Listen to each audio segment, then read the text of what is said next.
تم اقرار کرتے ہو کہ اللہ اور ہر چیز کا مالک ہے، اس کے کیا معنی؟ اس کے معنی یہ ہیں کہ تمہاری جان تمہاری اپنی نہیں، خدا کی ملک ہے، تمہارے ہاتھ اپنے نہیں، تمہاری آنکھیں اور تمہارے کان اور تمہارے جسم کا کوئی عضو تمہارا اپنا نہیں، یہ زمینیں جن کو تم جوتتے ہو، یہ جانور جن سے تم خدمت لیتے ہو، یہ مال اسباب جن سے تم فائدہ اٹھاتے ہو، ان میں سے بھی کوئی چیز تمہاری نہیں، ہر چیز خدا کی ملک ہے اور خدا کی طرف سے عطیے کے طور پر تمہیں ملی۔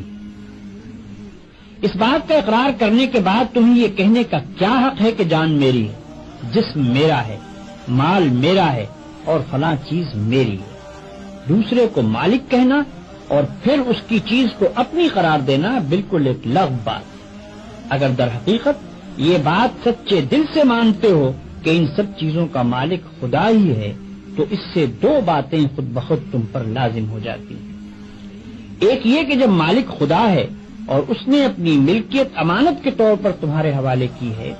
تو جس طرح مالک کہتا ہے اسی طرح ان چیزوں سے کام لینا چاہیے۔ اس کی مرضی کے خلاف ان سے کام لیتے ہو تو دھوکہ بازی کرتے ہو، تم اپنے ان ہاتھوں اور پاؤں کو بھی اس کی پسند کے خلاف ہلانے کا حق نہیں رکھتے، تم ان آنکھوں سے بھی اس کی مرضی کے خلاف دیکھنے کا کام نہیں لے سکتے، تم کو اس پیٹ میں بھی کوئی ایسی چیز ڈالنے کا حق نہیں ہے جو اس کی مرضی کے خلاف ہو،